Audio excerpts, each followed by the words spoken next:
بسم اللہ الرحمن الرحیم۔ آج سے ہم عربی گرامر شروع کر رہے ہیں اور اس حوالے سے آج یہ ہمارا پہلا سبق ہوگا۔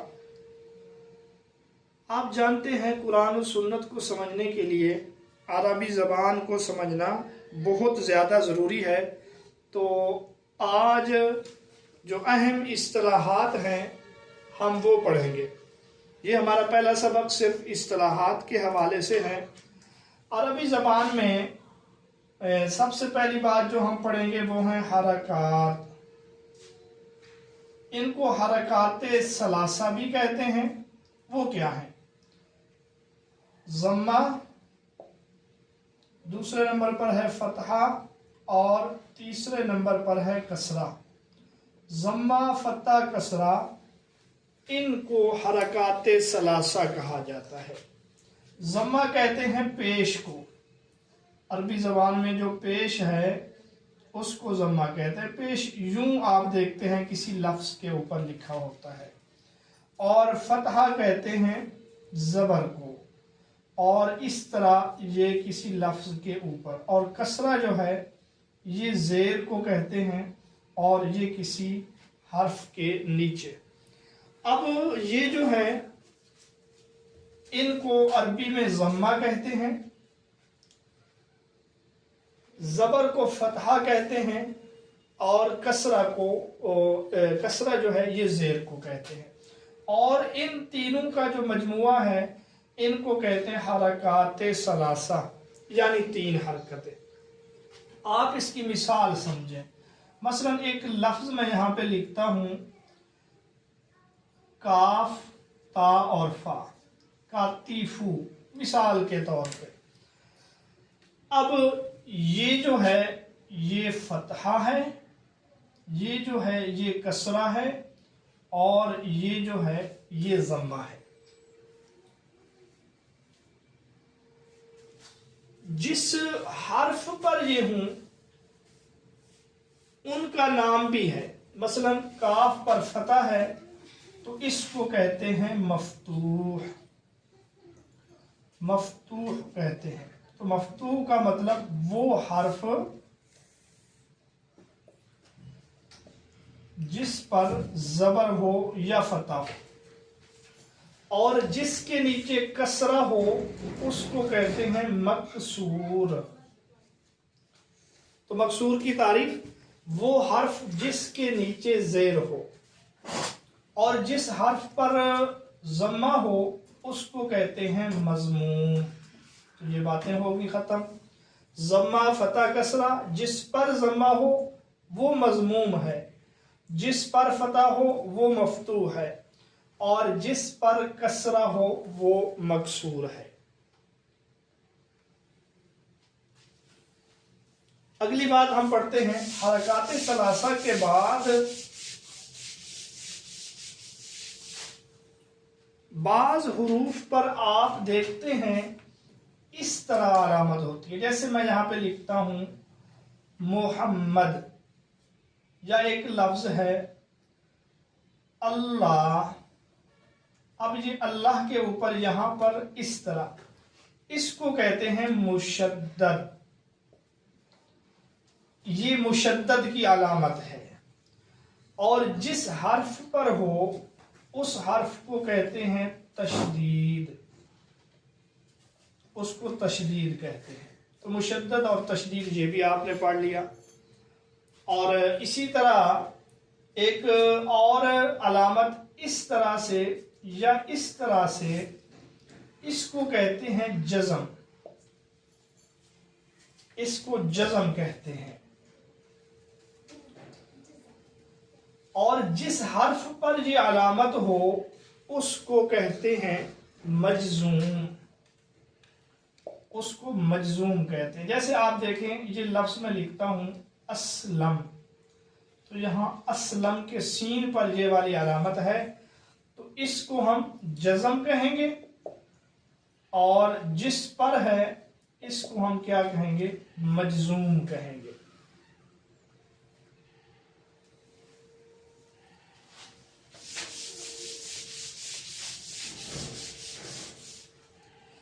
بعض اوقات عربی زبان میں ہم دیکھتے ہیں کہ کسی حرف پر دو زبر یا دو زیر یا دو پیش ہوتے ہیں اس طریقے سے.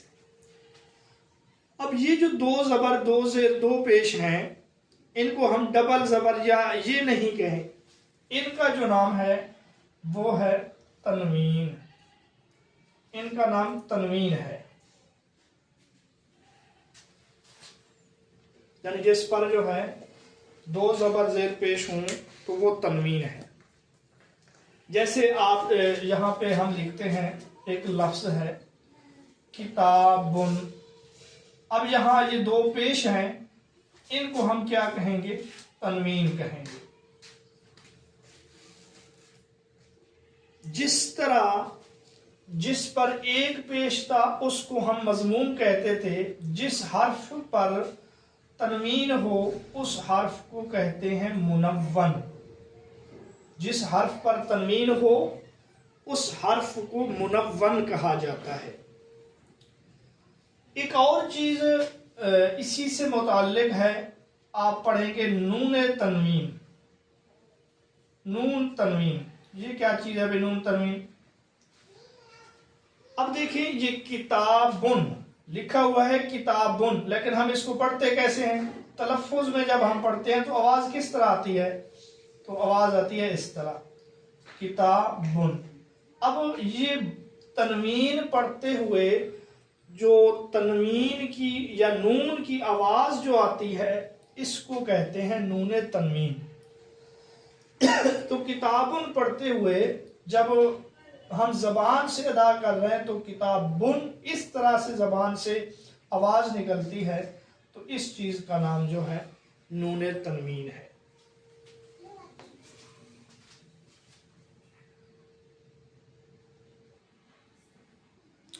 ایک اور چیز جو آپ آگے پڑھیں گے وہ ہے حروف علت. تو یہ حروف علت جس طرح انگلش میں کچھ واولز حروف ہیں اسی طرح عربی گرامر میں بھی ہیں، ان کو جو ہے حروف علت کہا جاتا ہے، اور وہ ہیں واو الف یا. یہ جو ہیں ان تینوں کو حروف علت کہا جاتا ہے.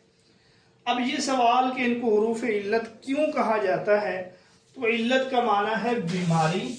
یہ بعض اوقات اثناء کلام میں گر جاتے ہیں، بعض اوقات ان کی قربانی دینی پڑ جاتی ہے، تو گویا کہ یہ اس طریقے سے تندرست نہیں ہے جس طرح دیگر ہیں.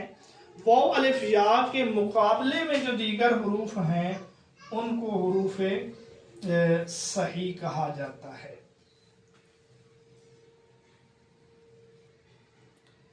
یہاں آگے گرامر میں ہم واحد تثنیہ جمع یا وحدت تثنیہ یا اس کو مثنیٰ کہتے ہیں یا جمع، یہ بھی ہم پڑھیں گے.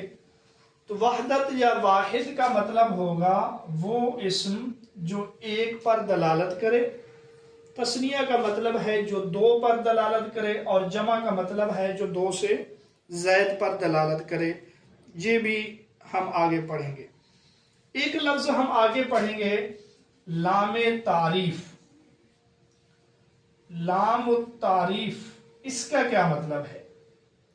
اس کا مطلب ہے اس میں نکرہ کے شروع میں الف لام آ جائے. اس میں نکرہ وغیرہ یہ سب ہم آگے پڑھیں گے. الف لام آ جائے اس کو کہتے ہیں لام تعریف. جیسے یہ کتاب ہے، یہ کتاب ہے نکرہ گرامر کے روح سے. اب جب اس کے شروع میں ہم کہیں الکتاب، اب یہ جو ال ہے نا یہ اس کو لام تعریف کہا جاتا ہے.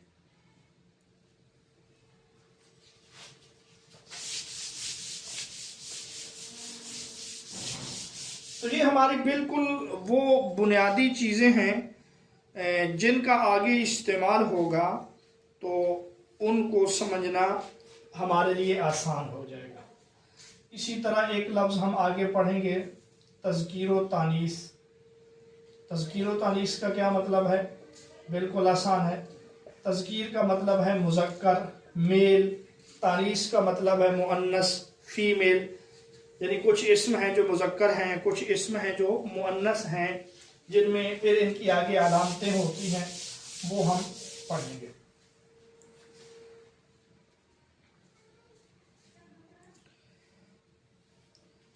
دو الفاظ آگے ہم پڑھیں گے. ایک لفظ ہے ذوی العقول اور دوسرا لفظ جو ہے وہ ہے غیر ذوی العقول. اب یہ ذوی العقول کا مطلب ہے عقل والے. یہ عام طور پہ دو لفظ استعمال ہوتے ہیں، من اور ما. بھئی ان میں کیا فرق ہے من اور ما میں؟ تو کہتے ہیں من جو ہے ذوی العقول کے لیے، ما جو ہے غیر ذوی العقول کے لیے. ذوی العقول میں جیسے انسان ہیں، فرشتے ہیں، جنات ہیں، یہ ذوی العقول ہیں، عقل والے ہیں. اور غیر ذوی العقول میں چرند پرند درخت پتھر وغیرہ یہ سب جو ہیں اس میں شامل ہیں.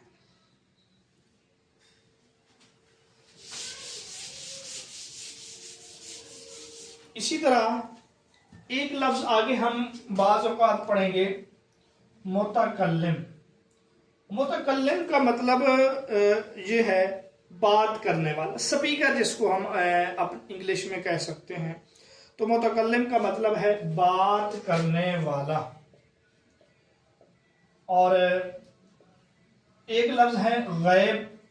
غیب کا مطلب ہے کہ وہ اس وقت وہاں پہ موجود نہ ہو.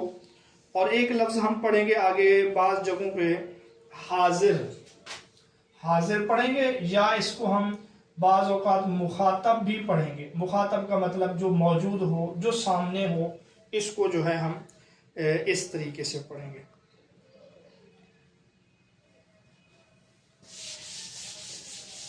دو اور الفاظ استعمال ہوتے ہیں، ان کو سمجھنا بھی ضروری ہے. ایک ہے عربی زبان میں الف مقصورہ، الف مقصورہ، اور دوسری ہے الف ممدودہ. یہ کیا ہے؟ الف مقصورہ اور الف ممدودہ. تو عربی کے کچھ الفاظ ایسے ہیں جن کے آخر میں پڑھنے میں تو الف کی آواز آتی ہے، لیکن لکھنے میں ہم ان کو یا لکھتے ہیں اور ان کے اوپر اس طرح ایک علامت لگاتے ہیں، تو اس کو الف مقصورہ کہا جاتا ہے. جیسے آپ دیکھیں یہ لفظ ہے حبلا، یوں لکھتے ہیں. اور عربی میں بشرا یوں لکھا جاتا ہے. اور عربی زبان میں عظما، عظما. اب ہم آواز تو الف کی ہے، لیکن چھوٹی یا ڈال کے اس کے اوپر ایک چھوٹا سا ہم جو الف ڈال دیتے ہیں، تو یہ جو ہے اس چیز کو الف مقصورہ کہا جاتا ہے. اس کو الف مقصورہ کہا جاتا ہے. اور دوسری جو ہے الف ممدودہ. الف ممدودہ اس الف کو کہتے ہیں جس کے بعد حمزہ ہو. عربی زبان میں جیسے ایک لفظ ہے حمراء، اور اس کے اوپر اس طرح کی علامت ہوتی ہے. تو جو الف ہو اور اس کے اوپر اس طرح کی علامت ہو اور اس کے بعد حمزہ ہو، تو ایسے الف کو الف ممدودہ کہتے ہیں. مقصورہ کسر سے ہے. قصر کا مطلب ہے کم اور چھوٹا، تو اس کو کھینچتے بھی کم ہے اور لکھنے میں بھی یہ چھوٹا ہے. ایک الف اتنا ہم اس طرح بڑا لکھتے ہیں عام طور پہ، لیکن عظما، حبلا، بشرا وغیرہ اس قسم کے الفاظ کے اوپر جو الف ہے وہ ہم اس کو چھوٹا کر کے لکھتے ہیں. اور دوسری وجہ ممدودہ یہ مد سے ہے. ایک تو یہ مد کی علامت ہے اس کے اوپر، اور دوسری وجہ یہ ہے کہ اس کو کھینچتے بھی زیادہ ہیں. حمراء. اسی طرح ایک لفظ ہے بیضاء. اب یہ الف ہے اور اس کے بعد حمزہ ہے، اس کو کھینچ کے پڑھا جا رہا ہے، تو اس کو کیا کہتے ہیں؟ الف ممدودہ کہتے ہیں.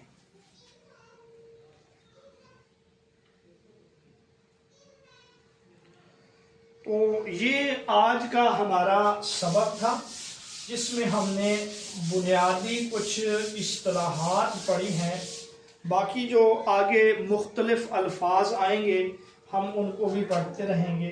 ایک لفظ ہے منصرف اور ایک اس کے مقابلے میں ہے غیر منصرف۔ ان کی تعریف اور ان کی وضاحت آگے ہم پڑھیں گے۔ آپ یہاں پہ یہ یاد رکھیں، منصرف کا مطلب ہے وہ حرف یا وہ لفظ جس پر حرکات ثلاثہ، تینوں حرکتیں تنوین کے ساتھ ہیں۔ حرکات ثلاثہ آپ پڑھائیں، حرکات ثلاثہ یعنی زبر زیر پیش بھی اس کے اوپر آئے اور دو زبر زیر پیش بھی اس کے اوپر آئے، جس کو تنوین کہتے تو اس کو جو ہے منصرف کہتے ہیں۔ اور غیر منصرف اس کو کہتے ہیں جس پر تنوین اور کسرہ نہ آئے۔ تو جب بھی ہم منصرف کا لفظ بولیں گے آپ کے ذہن میں یہ تعریف آنی چاہیے، اور جب ہم غیر منصرف کا لفظ بولیں گے تو اس کا مطلب یہ ہوگا وہ لفظ جس کے اوپر تنوین اور کسرہ یہ نہیں آ سکتے۔ عربی زبان میں جو حروف ہیں ان کی دو قسمیں ہیں۔ حروف کی اقسام دو ہیں۔ پہلی قسم ہے حروف مبانی اور دوسری قسم جو ہے وہ ہے حروف معانی۔ اب حروف معانی وہ حروف جن کے کچھ معنی ہوں، جیسے الہ ہے، حتی ہے وغیرہ۔ یہ جو حروف مبانی ہیں، مبانی بنیاد سے ہے، یہ جو الف با تا سا جیم ہا خا دال، ان کو جو ہے حروف مبانی بھی کہا جاتا ہے اور ان کو حروف الہجا بھی کہا جاتا ہے، حروف الہجا۔ اور اسی طرح ان کو جو ہے حروف تہجی بھی کہا جاتا ہے، حروف مبانی کو۔ تو کل انشاءاللہ ہم ان حروف مبانی کو پڑھیں گے اور حروف مبانی سے آگے جو مزید اقسام یا آگے جتنا بھی ہوگا وہ انشاءاللہ ہم اگلے سبق میں پڑھیں گے۔ آج ہم نے صرف اصطلاحات کے اوپر ایک سرسری سی نظر ڈالی ہے۔ مجھے امید ہے کہ آپ کو یہ اصطلاحات اچھے طریقے سے سمجھ آ گئی ہوں۔